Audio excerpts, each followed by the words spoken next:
Então hoje a gente vai conversar a respeito de inovação, liberdade e evolução da sociedade como um todo. O conceito de sociedade ele pode ser um pouco abstrato e pode ser algo não tangível, porque a sociedade nada mais é do que vários indivíduos unidos numa visão. E Murray Rothbard dizia que a civilização é um produto de uma visão de mundo já estabelecida.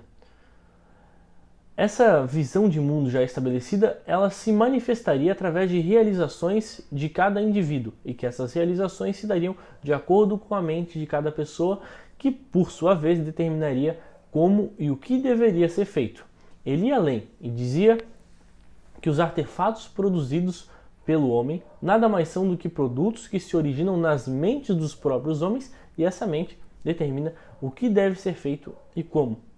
Ele dizia que todos os ramos da civilização são impulsionados pela ideologia que permeia essa sociedade, pelo espírito que permeia essa sociedade.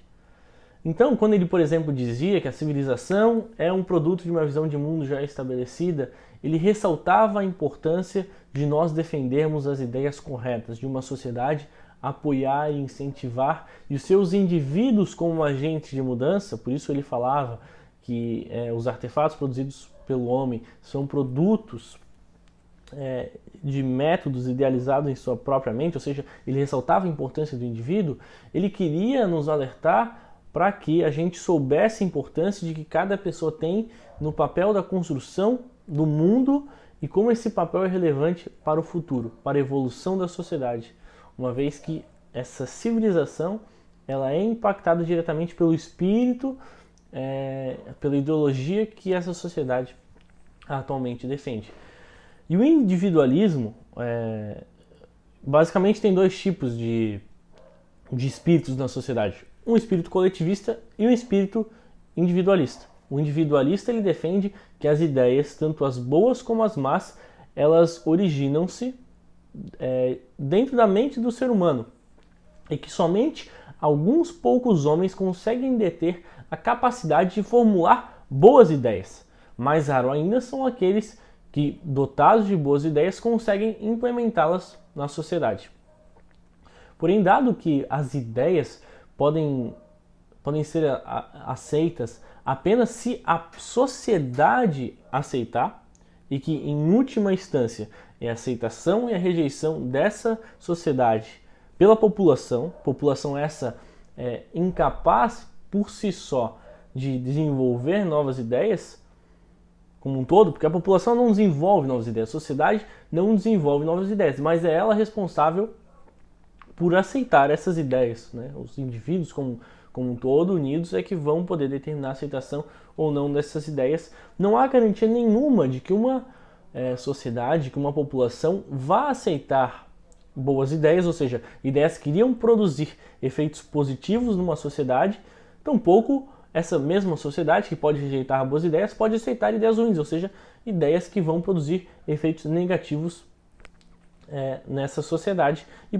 porventura podem aí prejudicar ela seriamente no futuro. Se uma sociedade acaba por optar por ideias ruins, a culpa não é apenas dessa sociedade, mas também pelas pessoas que não foram capazes de defender as boas ideias, sabendo elas que eram boas ideias. Então ele alertava que além de nós precisarmos de boas ideias, nós precisamos de pessoas que conhecem as boas ideias e que essas pessoas defendam as boas ideias. Porque se essas pessoas que sabem que as ideias são boas não forem capazes de fazer se entender, fazer essas ideias serem absorvidas pelas sociedades, elas também são culpadas de alguma maneira desse insucesso. É como imaginar, por exemplo, uma pessoa que sabe os planos de Hitler para dominar o mundo, para construir o nazismo e matar várias pessoas antes, milhões de pessoas, milhares de pessoas antes de ele deter o poder, mas que foi incapaz de fazer-se ser compreendido pela sociedade e, portanto, falhou em parar a ascensão do Hitler antes de chegar ao poder. Essa pessoa também tem culpa, ela foi incompetente e não conseguiu fazer as suas ideias serem aceitas. Ela falhou nesse objetivo e, portanto, de acordo com o Rothbard, ela também seria culpada de não conseguir ter efetividade em seu objetivo. Só que essa lamentação que nós temos pelo fato de a sociedade, em última instância, determinar aquilo que é aceito ou não, não pode servir de desculpa para que nós, como indivíduos, passemos o nosso poder de aceitação na sociedade para um grupo seleto de pessoas, para um grupo determinado de homens. Porque a gente pode até admitir que a sociedade, ela por si só, ela não é infalível. A gente sabe que ela é falível. Mas justamente a capacidade do homem de determinar entre boas e más escolhas que nos levou até onde nós estamos hoje. E a transferência do nosso poder para um grupo seleto de homens, esse grupo conhecido como governo, não vai resolver o nosso problema. Muito pelo contrário. Primeiro porque esse grupo seleto de homens, o governo vai ter todos os incentivos para se conservar no poder e se objetivar ir contra qualquer nova ideia. Porque a primeira defesa de um governo é permanecer no poder. Isso é algo intrínseco do ser humano. E a nossa mera transferência de poder de decisão como indivíduos, como sociedade para o governo não vai solucionar o nosso problema. Não apenas pelo fato do governo manter-se e ser naturalmente conservador com novas ideias, pelo qual ele naturalmente teme adotar, mas também pela sua própria natureza de fundação do Estado. O Estado é uma gangue, não há contrato social. O Estado, desde sua fundação, foi formado por grupos que sobrepujaram grupos inferiores. E se você quiser saber um pouco mais a respeito disso, eu vou deixar o link aqui no meu vídeo falando sobre a teoria do bandido estacionário, que é uma teoria histórico e fática, ao contrário da teoria do contrato social, que é uma teoria meramente filosófica. Essa teoria sendo meramente filosófica, sendo reconhecida pelos próprios autores, mas isso é um objeto de um outro vídeo. Quem quiser saber um pouco mais, pode ver esse outro meu vídeo que vai estar na descrição, que é a teoria do Mancur-Olson. E por essa razão, o Rothbard dizia que não adianta a gente tentar terceirizar o nosso problema.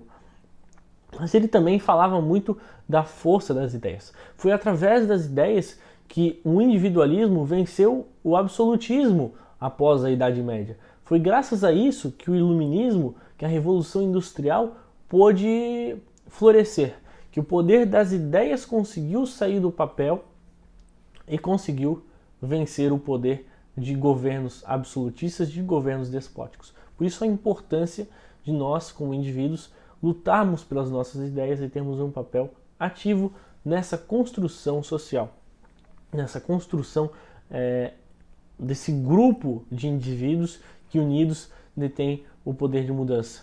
E ele também dizia que a ideia ao longo prazo, né, ele falava que ela tem uma tendência muito maior em vencer um poder absoluto, um poder que não é legitimado de ideias velhas, porque no longo prazo a força dos indivíduos como um todo, agindo em direção a uma ideia correta, ela consegue derrubar governos. Claro que as pessoas que viram as primeiras ideias individualistas surgirem nunca poderiam imaginar, e ele comenta a respeito disso, um artigo que eu também vou deixar aqui na descrição, poderiam imaginar que existiriam governos coletivistas, que surgiria com força o comunismo, o socialismo, e que aquelas ideias teriam tanto impacto na sociedade, principalmente aí do século XX, como teve, e foi fruto de grandes massacres e perdas de vidas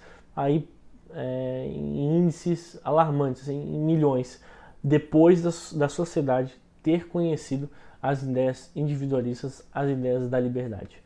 Pessoal, por hoje é isso. Eu vou fazer mais um vídeo tentando detalhar um pouco mais dessa teoria, em seguida explicando como que as ideias impactaram, as ideias liberais impactaram a Revolução Industrial.